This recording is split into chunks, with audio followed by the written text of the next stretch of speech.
परमार्थ की पगडंडी, रॉय के साथ रोचक कथाएं।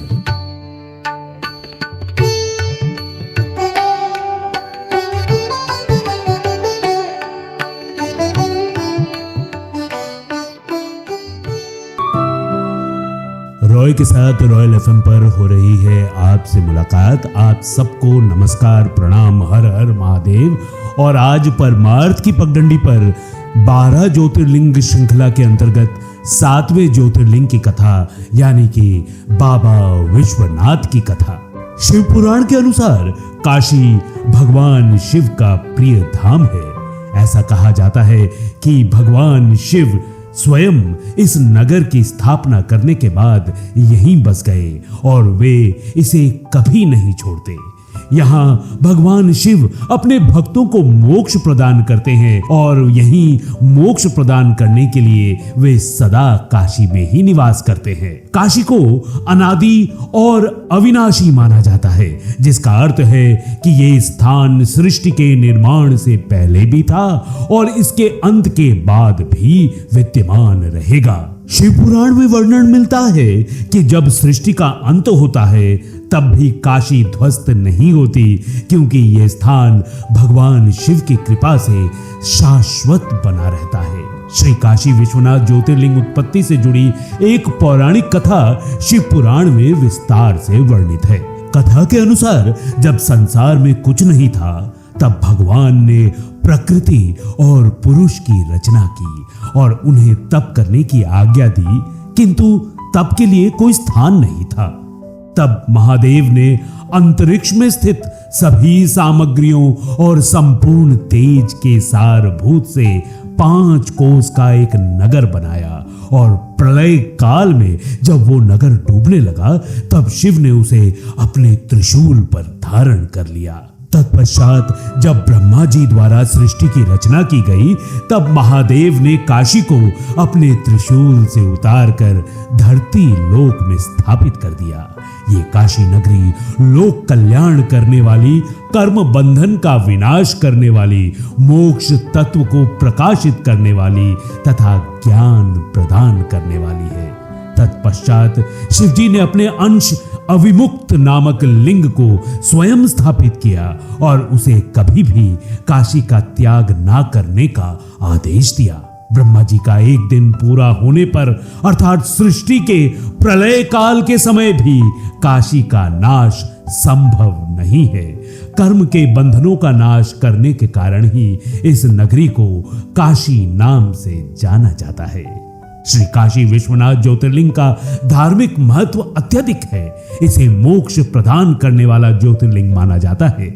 हिंदू धर्म में यह विश्वास है कि जो व्यक्ति काशी में अपने अंतिम समय में भगवान शिव का स्मरण करते हुए प्राण त्यागता है, उसे मोक्ष की प्राप्ति होती है।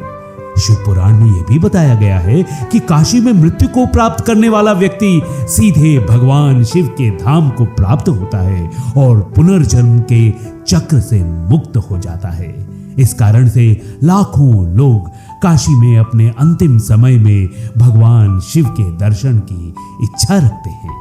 श्री विश्वनाथ ज्योतिर्लिंग में भगवान शिव की आराधना और पूजा का विशेष महत्व है। भक्त यहाँ प्रतिदिन बाबा विश्वनाथ के दर्शन करने के लिए आते हैं और उन्हें जलाभिषेक करते हैं। दैविक काल में काशी यानी कि बनारस देव भूमि के नाम से जाना जाता है। ये शहर पवित्र गंगा नदी के किनारे बसा है। गंगा के किनारे कुल 88 घाट हैं। बनारस या वाराणसी अपनी धार्मिक महत्व के लिए दुनिया भर में प्रसिद्ध है। धार्मिक किंवदंतियों के अनुसार एक बार देवताओं ने भगवान ब्रह्मदेव और विष्णु जी से पूछा, हे जगत के रचयिता और हे पालनहार, कृपा कर बताएं कि ब्रह्मांड में सबसे श्रेष्ठ कौन है। देवताओं के इस सवाल से ब्रह्मा और विष्णु जी में श्रेष्ठता साबित करने की होड़ लग गई। इसके बाद सभी देवतागण ब्रह्मा और विष्णु जी सहित कैलाश पहुंचे और भगवान भोलेनाथ से पूछा गया कि हे देवों के देव महादेव, आप ही बताएं कि ब्रह्मांड में सबसे श्रेष्ठ कौन है। देवताओं के इस सवाल पर तत्क्षण भगवान शिव जी के तेजोमय और कांतिमय शरीर से ज्योति कुंज ज्योति पुंज निकली जो नभ और पाताल की दिशा में बढ़ रही थी। तब महादेव ने ब्रह्मा और विष्णु जी से कहा, आप दोनों में जो सबसे पहले इस ज्योति की अंतिम छोर पर पहुंचेंगे वही सबसे श्रेष्ठ है। इसके बाद ब्रह्मा और विष्णु जी अनंत ज्योति की छोर तक पहुंचने के लिए निकल पड़े। कुछ समय बाद ब्रह्मा और विष्णु जी लौट आए तो शिव जी ने उनसे पूछा, हे देव, क्या आपको अंतिम छोर प्राप्त हुआ? इस पर विष्णु जी बोले, हे महादेव, हे शंकर शंभो, ये ज्योति तो अनंत है, इसका कोई अंत नहीं है। जबकि ब्रह्मा जी झूठ बोल गए। उन्होंने कहा, हे परमेश्वर, मैं इसके अंतिम छोर तक पहुंच गया था। ये ज्ञान होते ही शिव जी ने विष्णु जी को श्रेष्ठ घोषित कर दिया। इससे ब्रह्मा जी क्रोधित हो उठे और शिव जी के प्रति अपमानजनक शब्दों का प्रयोग करने लगे। ये सुनकर भगवान शिव क्रोधित हो उठे और उनके क्रोध से काल भैरव की उत्पत्ति हुई, जिन्होंने ब्रह्मा जी के चौथे मुख को धड़ से अलग कर दिया। उस समय ब्रह्मा जी को अपनी भूल का एहसास हुआ और उन्होंने तत्क्षण भगवान शिव जी से क्षमा याचना की। इसके बाद कैलाश पर्वत पर काल भैरव देव के जयकारे लगने लगे। ये ज्योति द्वादश ज्योतिर्लिंग काशी विश्वनाथ कहलाया। विश्वनाथ यानी कि ब्रह्मांड का शासक। पौराणिक कथाओं के मुताबिक एक अन्य कथा यह भी प्रचलित है कि भगवान शिव देवी पार्वती से विवाह करने के बाद कैलाश पर्वत आकर रहने लगे। वहीं देवी पार्वती अपने पिता के घर रह रही थी, जहां उन्हें बिल्कुल अच्छा नहीं लग रहा था। देवी पार्वती ने एक दिन भगवान शिव से उन्हें अपने घर ले जाने के लिए कहा। भगवान शिव ने देवी पार्वती की बात मानकर उन्हें काशी लेकर आए और यहां विश्वनाथ ज्योतिर्लिंग के रूप में खुद को स्थापित कर दिया। बाबा विश्वनाथ के मंदिर का उल्लेख महाभारत और उपनिषदों में भी मिलता है।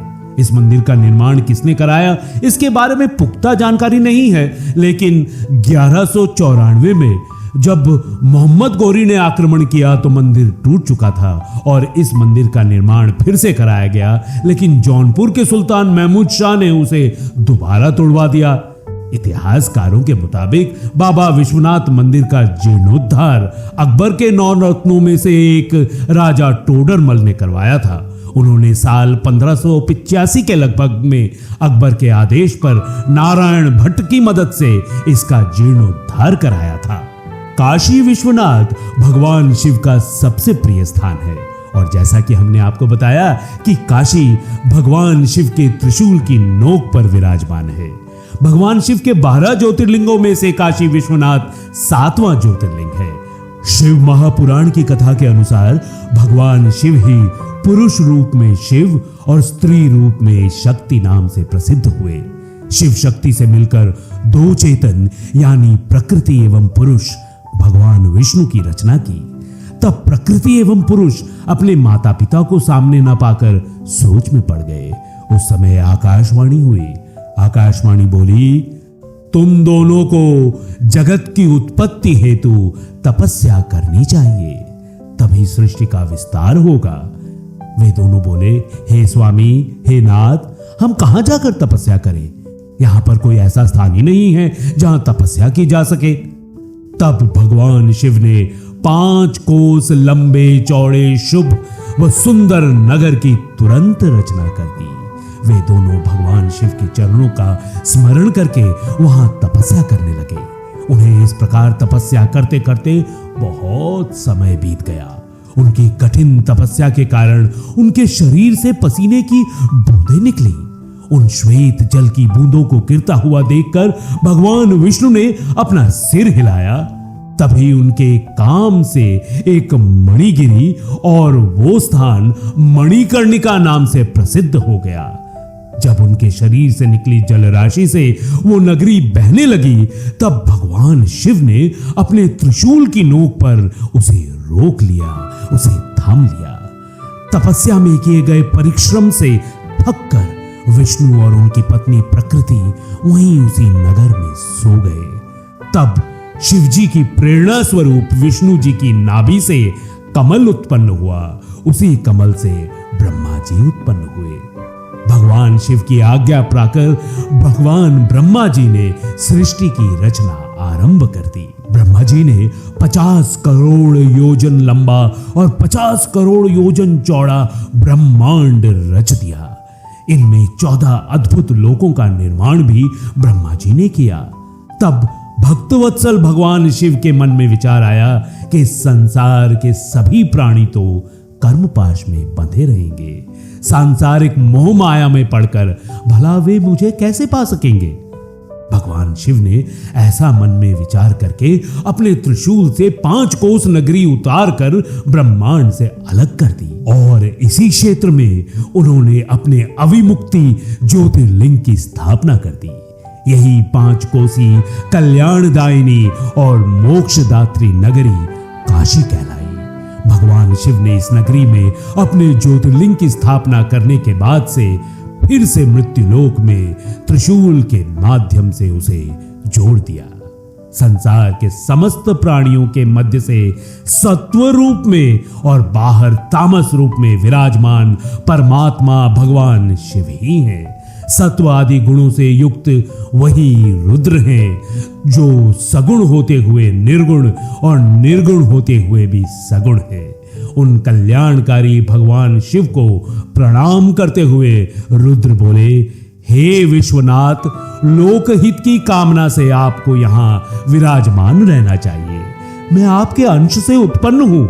आप मुझ पर कृपा करें और देवी पार्वती सहित यहीं पर निवास करें।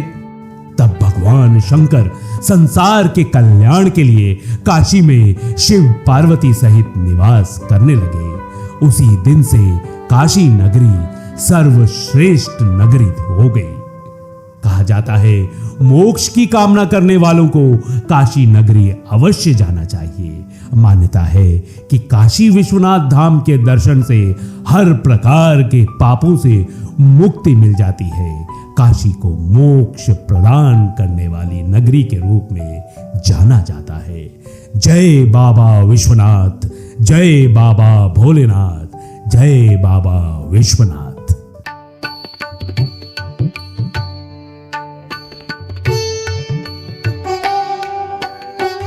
रॉय के साथ रोचक कथाएं, परमार्थ की पगडंडी।